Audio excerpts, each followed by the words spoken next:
That's a longer introduction to one of these segments that I usually do, but just thought it might be necessary to set the stage here. Um, why don't I pass the baton to you now, Anaje, and maybe give us your brief version of yourself and how you came to this position and why the hell we're here talking about it today. Please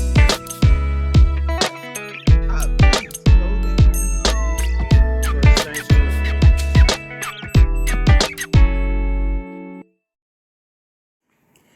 Building Community is an award winning video series created by the Chester Housing Authority to stay in better touch with its residents, staff, and the general public during these times of social isolation. Thank you for tuning in as Executive Director Steve Fisher and Ulysses Butch Slaughter bring interesting guests to discuss important topics of the day. back in 2012, Butch, you and I started up a little what was intended to be a network at the Housing Authority. We called it Fathers Are Talking. It evolved into monthly meetings that men would get together and examine themselves and their relationships to their families. Um, and we were compelled to do that because we felt that our communities were becoming seen as more and more single female heads of households, and that wasn't sitting too well with us as fathers. So we were going to try to figure out what caused that to happen and maybe how we could change that, or at least change the image. Um, that went on for quite a few years. We started to attain a following. We would get invited to sometimes to speak to different groups, conferences. So we would do our conversation thing for audiences, which inevitably would chime in, and it worked well. Fast forward to this past year or two, um, this entity known as the Foundation for Delaware County has emerged in Delaware County, and in the course of doing its thing, which is largely nonprofit work with women, infants, families with young children, they saw it fitting to bring someone in to address fatherhood issues. And that brings us to where we are here today. Um, Najee Muid, who Butch, you and I have known for years, but in different capacities, uh, was that person the foundation brought in. And so we were so pleased to see that. And so we immediately sunk our claws into him and kind of, uh, let's say, kidnapped him into our fold. Um, what happened soon after that? He started organizing a conference, and he snagged us to do volunteer work to make it happen. Long story short, this past June 23rd, uh, what was labeled a summit took place. It had to take place virtually because of the way things are right now. Um, I was skeptical myself as to how many people would actually tune into it, but I was wrong, as I have often been over the years.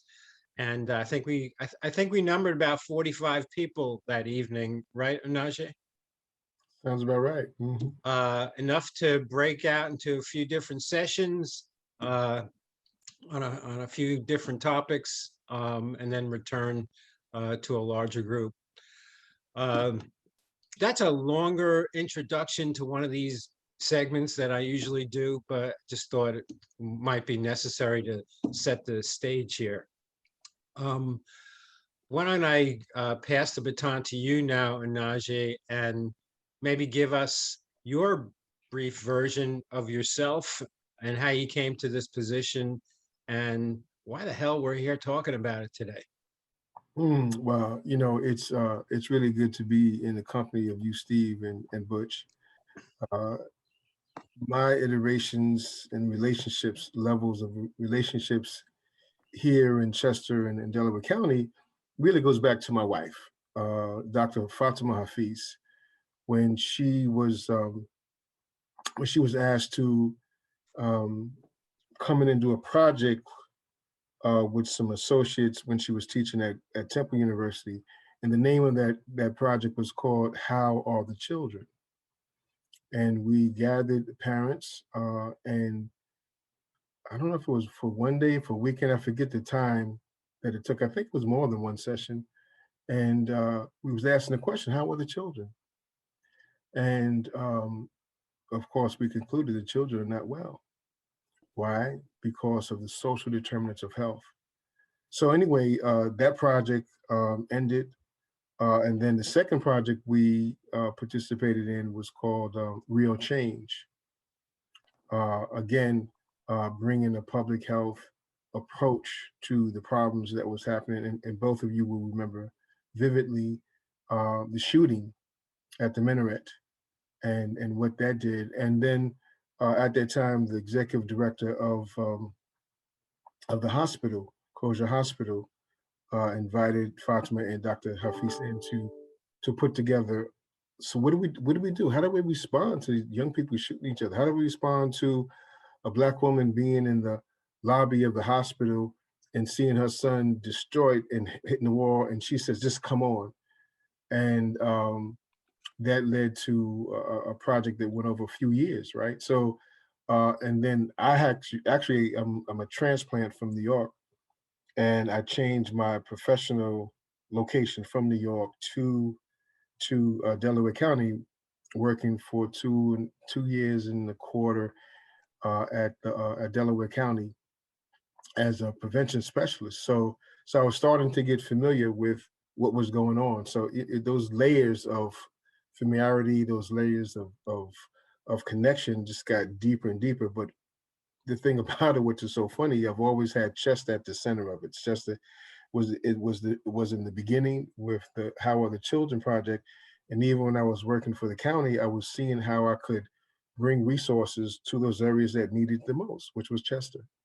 So now working as the fatherhood coordinator for the foundation of Delaware County, you might say I kind of found my spot, right? A spot that allows me to speak to the reality of oppressed people and oppressed conditions, the reality to speak to how institutional racism has brought about these health disparities, right? In a position that Healthy Start is in place to reduce infant mortality and to reduce maternal mortality. And it's only because of these worsened conditions in Delaware County, particularly in Chester and the surrounding times, that we qualify for funding, right? You have to be 1.5 times greater than the statistics in those two areas to actually qualify for the grant. And we've been qualifying for that grant for I think 20 or 30 years or something like that, which is horrible, right? How do we stop that? We stop that by bringing into new solutions, by bringing in new resources and strengthening what we have. And what we have is some beautiful people who don't have all information. So as father coordinator, I started in January of this year. And for these last 6, almost close to 7 months now, I've been building both internal movement in terms of internal program on fatherhood and building externally outside the foundation in terms of inside the Delaware County. And the Fatherhood Summit on June 23rd was the project that galvanized uh, different people, different forces, and brought it into being. So I'm really glad to be here. Thank you for the invitation. I'm going to pull in Karen Peterson. She just joined us. If you hang on just a second, I'm going to admit her into the room. Sorry. I'm here. What's up, Karen? I'm here. I'm well. Duty calls, working with families. What can I tell you? For people who don't know, when she says duty calls, it sometimes means doula calls. Yes. Right. All right.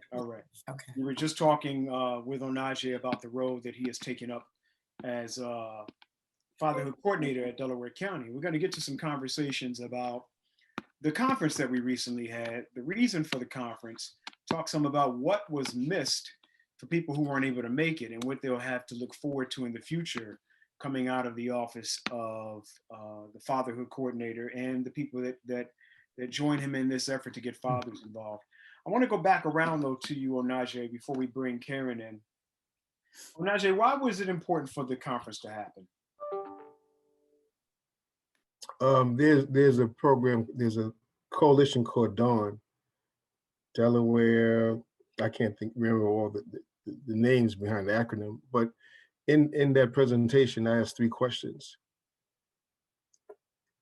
to those, most of them were service providers. One, in the last year, when did you have a conversation about fathers inside your organization?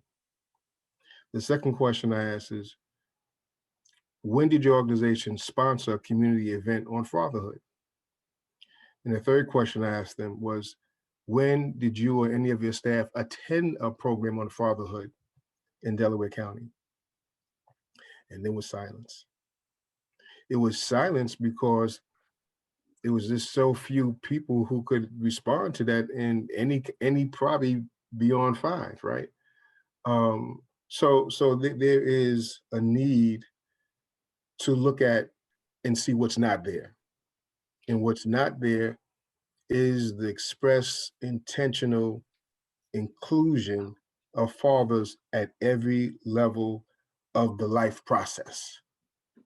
From the beginning, from the pregnancy, to the delivery, to the postpartum, to youth, through adolescence, through young adult, through middle-aged adults, through The whole thing. eldership. The The whole thing. fatherhood piece is tragically missing. So why do we need a, so that's why it was called a summit and not a conference, because we was summoning those parties who was interested in that subject and the work that had to get done. I see somebody shaking their head, and I know Steve is probably thinking, yes, yes, yes, but I'm looking at Karen, and I've had an opportunity to work in parenting environments with Karen in the past. Karen, you were part of this summit, and you've done all kinds of work as a doula. You'll tell people who you are and what you've done. But as it relates to fathers, what for you resonates about what Onaje just said? Well, really everything. And you're right. Over in 30 years of working with families, primarily women and children, it has always appeared that fathers were the outliers. Somehow they were not advocates, but even in some cases, adversaries. And in my experience, I have found that they need a lot of support. They are parenting, just as Onaje said, from preconception through the postpartum period. Dads need help. And what that would look like if they got the appropriate support, if they got the help that they needed, if we invited them to the table and held a space for them that was relevant and adequate and supportive, and in a continuum, that's going to change our community. That's going to make households look very different. And it's going to make relationships look very different. And ultimately, the children are going to benefit, and we all benefit from a better community. So I just strongly believe that we have, I don't want to say drop the ball. We've just missed that piece.